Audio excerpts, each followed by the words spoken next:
দোকানের মতন বাড়িতেই খুব সহজভাবে বানিয়ে নিন ফুলকো ফুলকো আলুর চপ। খেতে কিন্তু দুর্দান্ত। বাড়িতে থাকা কয়েকটি উপকরণ দিয়ে খুব সহজেই বানিয়ে নিতে পারবেন। বিকালে চায়ের সাথে বা স্ন্যাক্সে এই আলুর চপ থাকলে খাওয়াটা কিন্তু জমে যাবে। আসসালামু আলাইকুম গাইস, স্বপ্না কিচেনে সবাইকে স্বাগত।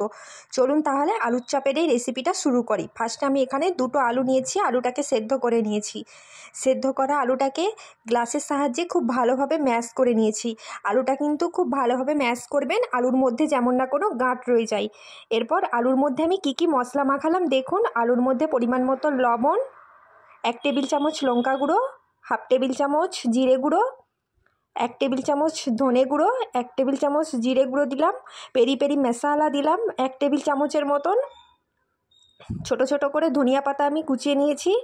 ধনিয়া পাতাটা আগে থেকে কুচিয়ে পরিষ্কার করে ধুয়ে জল ঝরিয়ে রেখেছিলাম। 1 টেবিল চামচ দিলাম আদা রসুনের পেস্ট। পেরি পেরি মশলা আমি আরও কিছুটা অ্যাড করলাম। পেরি পেরি মশলাটা দিলে খেতে কিন্তু খুব ভালো লাগে। ছোট ছোট কুচিয়ে রাখা কাঁচা লঙ্কা দিলাম, চিলি ফ্লেক্স দিলাম। আর ঝালটা আপনারা পছন্দ অনুযায়ী দেবেন। ঝালটা যদি আপনারা বেশি খেতে পছন্দ করেন তো ঝালটা আপনারা একটু বেশি দিতে পারেন। সব কিছু উপকরণ আমি আলুর সাথে খুব ভালোভাবে মিশিয়ে নিয়েছি। আলুর সাথে কিন্তু সব কিছু উপকরণ ও মশলা খুব ভালোভাবেই মিশিয়ে নিতে হবে। এর মধ্যে আমি দিয়ে দিলাম বাদামের পেস্ট। বাদামটাকে আমি খুব ভালোভাবে গুঁড়িয়ে নিয়েছিলাম। বাদামটা দিলে খেতে কিন্তু আরও ভালো হয় আলুর চপ।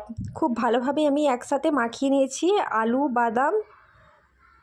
এরপর কড়াইয়ে আগে থেকে একটু তেল গরম করতে দিয়েছিলাম। তেলটা আমি একদম সামান্য নিয়েছি। তেলের মধ্যে ম্যাশ করে রাখা আলু মশলাটা আমি 4 থেকে 5 মিনিটের মতন ভেজে নেব। আলু মশলাটা কিন্তু অবশ্যই ভাজবেন, তাহলে খেতে কিন্তু আরও খুব দুর্দান্ত হবে। এদিকে চলুন, একটি মিক্সিং বয়েলের মধ্যে আমি 4 থেকে 5 টেবিল চামচের মতন বেসন নিলাম। আলুটা ওদিকে ভাজা হোক। বেসনের মধ্যে দিলাম 1 টেবিল চামচ লঙ্কা গুঁড়ো, 1/2 টেবিল চামচ ভাজা জিরে গুঁড়ো, পরিমাণ মতো লবণ। লঙ্কা গুঁড়োটা চাইলে আপনারা একটু বেশিও দিবেন, ঝাল যেরকম খেতে পছন্দ করেন।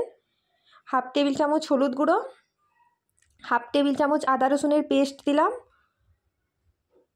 সোডা দিলাম, সামান্য অল্প একটু সোডা দিয়েছি।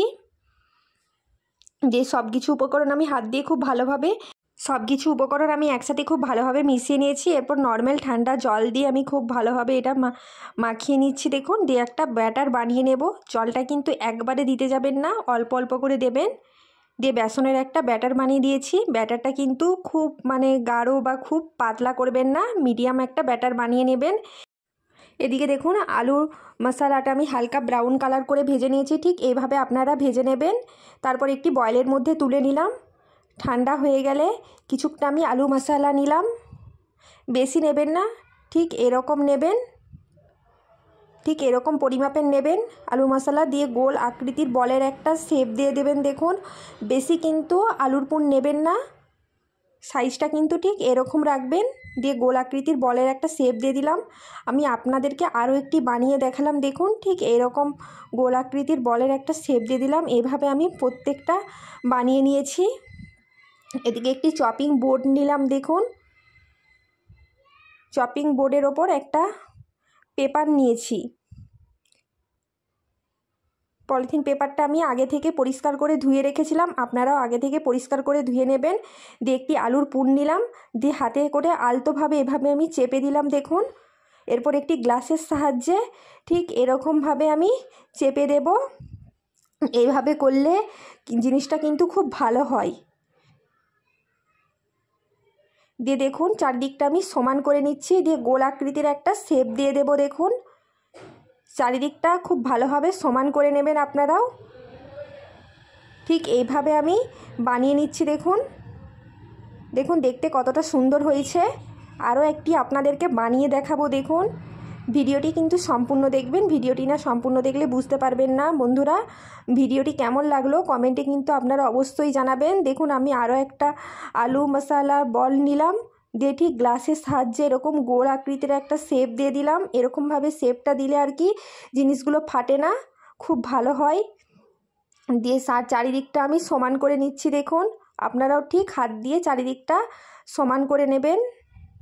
এটি গোল গোল করে প্রত্যেকটা আমি চপের শেপ দিয়ে দিলাম। আপনারাও ঠিক এভাবে বানিয়ে নেবেন, তাহলে কিন্তু জিনিসগুলো খুব ভালো হয়। দেখুন, আমি ঠিক এইভাবে প্রত্যেকটা বানিয়ে নিয়েছি। দেখতে কিন্তু খুব সুন্দর লাগছে। এদিকে বেসনের ব্যাটারের মধ্যে আমি একটা আলুর চপ ডুবিয়ে নিলাম। দেখুন, আপনারাও ঠিক এভাবে ডুবিয়ে নেবেন। দিয়ে গরম তেলের মধ্যে ছেড়ে দিচ্ছি। ক্যামেরাটা একটু ভুলভাবে ধরার জন্য ভিডিওটা এরকম লাগছে, আপনারা একটু কষ্ট করে দেখে নেবেন, অ্যাডজাস্ট করে। দেখুন আলুর চপগুলো কত সুন্দর ফুলেছে। আপনারা বাড়িতে অবশ্যই একবার হলেও ট্রাই করবেন, আর আমার চ্যানেলটি সাবস্ক্রাইব করতে ভুলবেন না বন্ধুরা। ভিডিওটি কেমন লাগলো কমেন্টে কিন্তু অবশ্যই জানাবেন, একটি লাইক করে দেবেন। আল্লাহ হাফেজ। বাড়িতে অবশ্যই হলে ট্রাই করবেন।